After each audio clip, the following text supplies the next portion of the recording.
Welcome to GK GS with Manish sir. आज 30 सितंबर 2022 है और आज के जितने भी महत्वपूर्ण करंट अफेयर होंगे वो हम इस वीडियो में डिस्कस करेंगे। तो आइए शुरू करते हैं। आज का पहला प्रश्न है, हाल ही में इटली की पहली महिला प्रधानमंत्री कौन बनी है? तो इटली की पहली महिला प्रधानमंत्री बनी है जॉर्जिया मेलोनी। कौन बनी है? Giorgia Meloni. अब देखो इटली, तो इटली की राजधानी जो है वो रोम है। कहाँ है? तो इटली की राजधानी रोम है। अच्छा, रोम किस रिवर के किनारे है? तो इसका जवाब देना है कमेंट बॉक्स में आपको कि रोम किस रिवर के किनारे है। ठीक है। इटली की मुद्रा है यूरो और इटली के राष्ट्रपति हैं सर्जियो मट्रेला। और इटली की समाचार एजेंसी का नाम है अंसा और झुकी हुई मीनार पीसा में है। कहाँ पे है? पीसा में है। अब देखो नए नए राष्ट्रपति और प्रधानमंत्री इस ईयर में कौन कौन बने हैं? तो यायर लैपिड जो है वो इजराइल के 14वें प्रधानमंत्री बने हैं। ठीक है। गुस्तावो पेट्रो कोलंबिया के राष्ट्रपति बने हैं। जोस रामामोस होर्टा पूर्वी तिमोर के नए राष्ट्रपति बने हैं। एंथनी एल्बनीज़ ऑस्ट्रेलिया के नए प्रधानमंत्री बने हैं। और एलिजाबेथ बोर्न जो है ये फ्रांस की पहली महिला प्रधानमंत्री बनी है।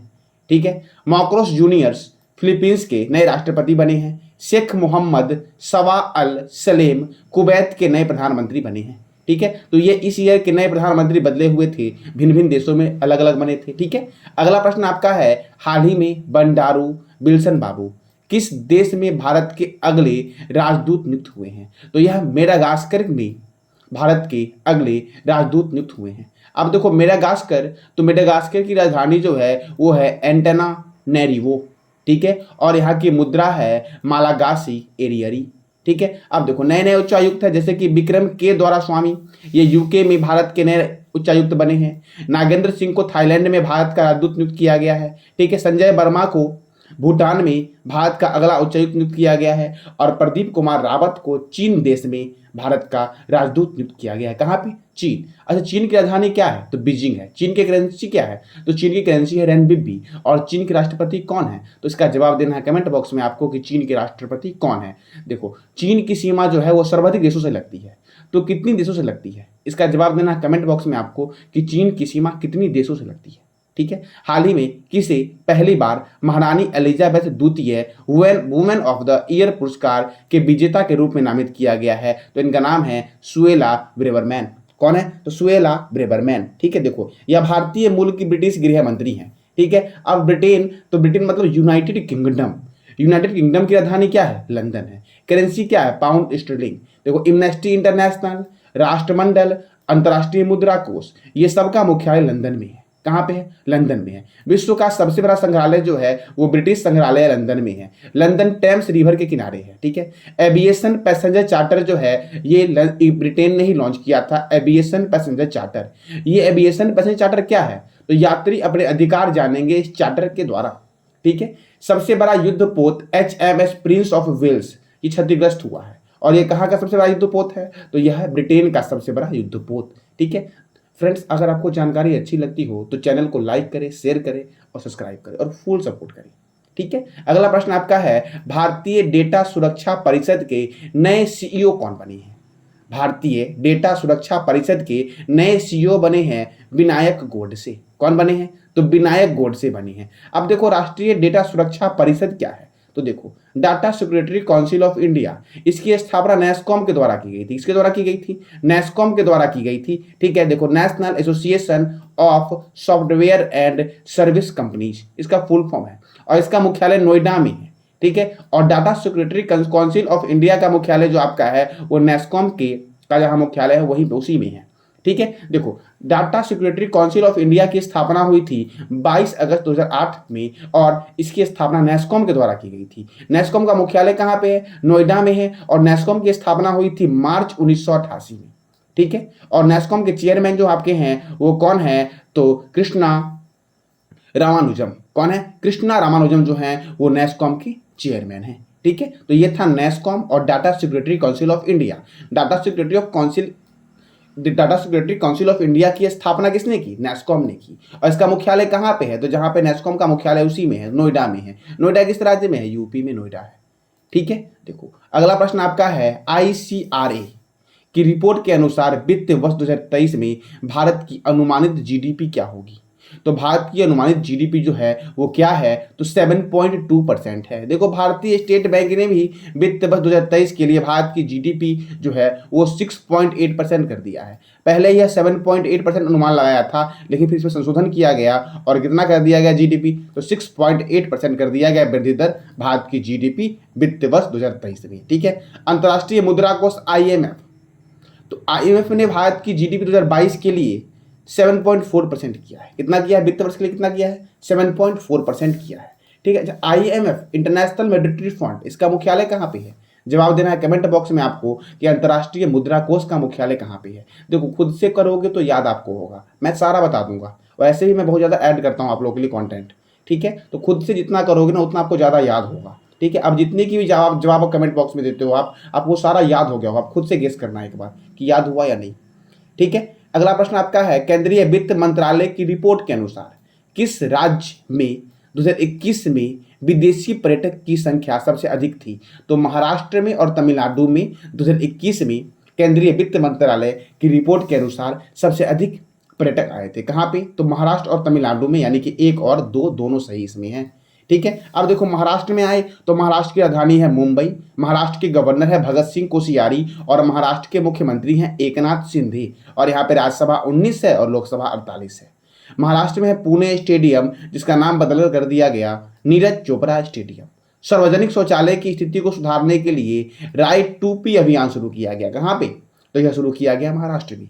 चीनी का सबसे बड़ा उत्पादक राज्य जो आपका है वो महाराष्ट्र है, चीनी का। ठीक है। मुख्यमंत्री ने, कहाँ के मुख्यमंत्री, महाराष्ट्र के मुख्यमंत्री ने दही हांडी को आधिकारिक खेल घोषित किया है। महाराष्ट्र के मुख्यमंत्री कौन है, एकनाथ शिंदे। अब तमिलनाडु, तो तमिलनाडु की राजधानी क्या है, चेन्नई है। गवर्नर कौन है, RN रवि। मुख्यमंत्री कौन है, MK स्टालिन। राज्यसभा कितना है, 18। लोकसभा कितना है, 39। डिस्ट्रिक्ट कितना है, 38 है, और बिहार में भी 38 डिस्ट्रिक्ट है। ठीक है। सड़क पर रहने वाले जानवरों के लिए भारत की पहली एम्बुलेंस सेवा कहाँ शुरू हुई, तमिलनाडु में शुरू हुई। आदि पूरम त्योहार कहाँ मनाया जाता है, तमिलनाडु में मनाया जाता है। मछली के उत्पादन में गुजरात को पीछे छोड़ के तमिलनाडु प्रथम स्थान पर आया, और तमिलनाडु अंगदान के मामले में भी प्रथम स्थान पर है। ठीक है। इंदिरा गांधी अभयारण्य तमिलनाडु में है, मुद्दुमलई अभयारण्य तमिलनाडु में है, और मन्नार की खाड़ी मरीन राष्ट्रीय उद्यान तमिलनाडु में है। अच्छा, मैं जब तमिलनाडु के बारे में बताया तो यूपी के बारे में आप बता दो, यूपी में एक नेशनल पार्क का नाम बताओ आप कि यूपी में एक नेशनल पार्क कौन सा है। ऐसे बहुत सारा है, आप एक बता दो कि यूपी में कौन सा नेशनल पार्क है। ठीक है। अगला प्रश्न आपका है, हाल ही में भारत के नए अटॉर्नी जनरल के रूप में 3 साल के लिए किसे नियुक्त किया गया है, तो 3 साल के लिए R वेंकटरमन मणि को नियुक्त किया गया। किसे नियुक्त किया गया है, तो R वेंकट मणि को नियुक्त किया गया है। किसके लिए, तो अटॉर्नी जनरल के लिए। देखो R वेंकट मणि KK वेणुगोपाल की जगह लेंगे, जिसका कार्यकाल 30 सितंबर 2022 को समाप्त हो रहा है। इससे पहले मुकुल रोहतगी ने केंद्र सरकार की अटॉर्नी जनरल के प्रस्ताव को ठुकरा दिया था, इसीलिए अब किसको बनाया जा रहा है, तो R वेंकटर मणि को बनाया जा रहा है। ठीक है। अगला प्रश्न आपका है, विश्व हृदय दिवस कब मनाया जाता है, तो विश्व हृदय दिवस मनाया जाता है 29 सितंबर को। कब मनाया जा रहा है, तो 29 सितंबर को विश्व हृदय दिवस मनाया जाता है। थीम क्या था, तो use heart for every heart. ठीक है। अब इस महीने में कौन कौन से महत्वपूर्ण दिवस मनाए गए, तो विश्व नारियल दिवस 2 सितंबर, अंतर्राष्ट्रीय चैरिटी दिवस 5 सितंबर, राष्ट्रीय शिक्षक दिवस 5 सितंबर, नीले आसमान के लिए अंतर्राष्ट्रीय स्वच्छ वायु दिवस 7 सितंबर को मनाया गया, अंतर्राष्ट्रीय साक्षरता दिवस 8 सितंबर, शिक्षा को हमले से बचाने के लिए अंतर्राष्ट्रीय दिवस 9 सितंबर, विश्व आत्महत्या रोकथाम दिवस 10 सितंबर, राष्ट्रीय वन शहीद दिवस 11 सितंबर, हिंदी दिवस 14 सितंबर, विश्व हिंदी दिवस 10 जनवरी, विश्व लिम्फोमा जागरूकता दिवस 15 सितंबर, अंतर्राष्ट्रीय लोकतंत्र दिवस 15 सितंबर। कब, तो 15 सितंबर को मनाया गया। अभियंता दिवस 15 सितंबर, विश्व ओजोन दिवस 16 सितंबर, विश्व रोग सुरक्षा दिवस 17 सितंबर, विश्व बांस दिवस 18 सितंबर। कब, तो 18 सितंबर को। अंतर्राष्ट्रीय समान वेतन दिवस 18 सितंबर, विश्व गेंडा दिवस 22 सितंबर, अंतर्राष्ट्रीय सांकेतिक भाषा दिवस 23 सितंबर को मनाया गया। ठीक है। राष्ट्रीय सिनेमा दिवस 23 सितंबर, अंत्योदय दिवस 25 सितंबर, अंतर्राष्ट्रीय बेटी दिवस 25 सितंबर। ठीक है। महीने के अंतिम रविवार को यह मनाया जाता है। कौन से महीने? तो सितंबर महीने के अंतिम रविवार को यह मनाया जाता है। विश्व नदी दिवस 25 सितंबर, यह महीने के कौन से महीने? सितंबर महीने के चौथे रविवार को मनाया जाता है। अंतर्राष्ट्रीय परमाणु हथियार उन्मूलन दिवस 16 सितंबर। विश्व गर्भ निरोधक दिवस 26 सितंबर। विश्व पर्यावरण स्वास्थ्य दिवस 26 सितंबर। विश्व रेबीज दिवस 28 सितंबर। विश्व हृदय दिवस 29 सितंबर। ठीक है। अच्छा, रेबीज के टीके की खोज किसने की थी? इसका जवाब देना है कमेंट बॉक्स में आपको कि रेबीज के टीके की खोज किसने की थी। तो ये था आज का आपका करंट अफेयर। अगर जानकारी अच्छी लगी हो तो लाइक करें, शेयर करें और सब्सक्राइब करें। और जो मैं क्वेश्चन पूछा हूं उसका जवाब हर हाल में कमेंट बॉक्स में दी, ताकि आप खुद से करोगे ना तभी याद हो पाएगी। मेहनत खुद से करो, किसी और के भरोसे मत रहो। जितना मेहनत करोगे उतना आगे बढ़ोगे। ठीक है। मैंने कल आपसे एक क्वेश्चन पूछा था, हाल ही में 55वां दादा साहब फाल्के पुरस्कार 2020 किसे देने की घोषणा की गई है? तो यह दिया जाएगा आशा पारेख को। ठीक है। किसको दिया जाएगा?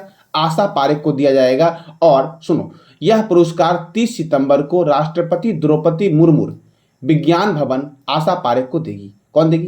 राष्ट्रपति द्रौपदी मुर्मू विज्ञान भवन में आशा पारेख को प्रदान करेगी। आशा पारेख का जन्म 2 अक्टूबर 1942 को कर्नाटक राज्य में हुआ था। कहाँ पे हुआ था? कर्नाटक राज्य में हुआ था। दादा साहब फाल्के पुरस्कार की शुरुआत 1969 में की गई तथा इसमें 10 लाख रुपये और एक स्वर्ण कमल दिया जाता है। यह पुरस्कार देविका रानी रोरिक को 1969 में दी गई। देखो 1969 याद रखना, 1969 में ही नील एंगस्ट्रॉम चंद्रमा पर गया था। नील एंगस्ट्रॉम अमेरिका का था। 1969 में ही आपका अर्थशास्त्र जो है नोबेल में जोड़ा गया। यानी कि नोबेल में पहले 5 नोबेल पुरस्कार पहले 5 क्षेत्र में दिया जाता था, लेकिन अब जो है नोबेल पुरस्कार वो 6 क्षेत्रों में दिया जाता है। अर्थशास्त्र बाद में ऐड हुआ। कब ऐड हुआ? तो 1969 में ऐड हुआ। पहली बार 14 बैंकों का राष्ट्रीयकरण जो हुआ था यह भी 1969 में ही हुआ था। कब हुआ था? 1969 में। जो मद्रास है उसका नाम तमिलनाडु जो हुआ यह भी 1969 में ही हुआ था। तो मैंने 1969 से आपको इतने सारे प्रश्न बताए। इसरो की स्थापना भी 1969 में हुई थी, और इसरो की स्थापना जो हुई थी वो 1969 में हुई थी। और इसका मुख्यालय कहाँ पे है? तो जिस राज्य में आशा पारेख का जन्म हुआ उसी राज्य में है, यानी कर्नाटक की राजधानी बेंगलोर में है इसरो का मुख्यालय। ठीक है। देखो विनोद खन्ना को यह पुरस्कार 2017 में दिया गया था। कब दिया गया था? 2017 में। अमिताभ बच्चन को यह पुरस्कार 2018 में दिया गया, और रजनीकांत को यह पुरस्कार 2019 में दिया गया। और 2020 में किसको दिया जाएगा? तो किसको दिया जाएगा? तो आशा पारेख को दिया जाएगा 2020 में। ठीक है। आज का आपका प्रश्न है, हाल ही में मोहम्मद बिन सलमान किस देश के प्रधानमंत्री बने हैं? तो इसका जवाब देना है कमेंट बॉक्स में आपको। और याद करो, मैंने इस चारों देशों की राजधानी को आपको बताया था पिछले क्लास में। तो इस सारे देशों की राजधानी आपको कमेंट बॉक्स में बतानी है। ठीक है। आज के लिए इतना ही। जानकारी अच्छी लगी हो तो लाइक करें, शेयर करें और सब्सक्राइब करें। धन्यवाद।